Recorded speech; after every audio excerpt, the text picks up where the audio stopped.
Good morning, South Rock. Welcome to another Mark Devo. Today is Mark 15, 21 through 32. It's the story of Jesus getting to the cross. So he's on his way to Golgotha, which is the place of the skull. But unfortunately, he can't make it because he's been scourged, he's been whipped so severely that he can't carry the cross. So Simon of Cyrene is compelled to carry it the rest of the way. He's offered wine, but refuses it. They crucify him, divide his garments, cast lots for them, and decide who should take what. They put his charge over his head on the cross, which is pretty typical for crucifixion. And it says the King of the Jews. That was his sentence because it's effectively saying that he was trying to revolt against the Roman Empire. That's the Roman charge against him is trying to start a war against Rome. And so they crucify him with two robbers, and then everybody that sees him and walks by him and is there for this kind of despise him, and it says they wag their heads at him, and they say he saved everybody else, but he can't save himself. And so who is this King of Israel who can't come down from the cross? And so this is a lot of connotation. This is a lot of prophecy fulfilled. We could spend a long time on this. He refusing to drink wine is a fulfilled prophecy. King of the Jews, King of Israel, kind of a fulfilled prophecy here. People deriding him and wagging their heads at him and making fun of him, mocking him. That's straight from Isaiah 53. It says that the Christ will be mocked. And so all that is going on. There's a lot to unpack.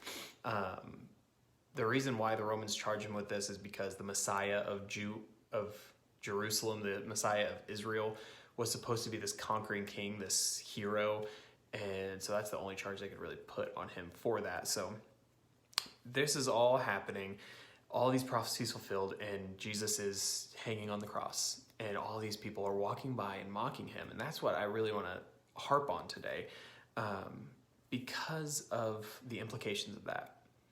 Jesus is on the cross, about to die. He's been tortured already. He is dying. And he is on the cross being mocked by the very people he is saving. And that's such a heavy thing to think about. These people are being saved by Jesus, and they're making fun of him for that.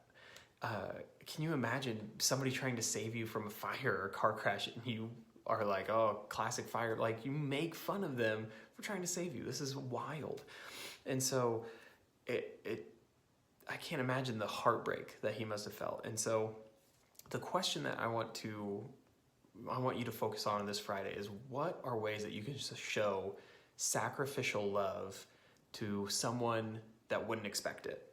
And I say this because that's what's happening here. These people aren't expecting to be saved, and Jesus is saving them. And he's saving them because through a sacrificial love. He is sacrificing himself because he loves them, and he wants to restore them to God. And so today, this Friday, how can you show sacrificial love to someone who might be the least expecting? Who can you show sacrificial love to?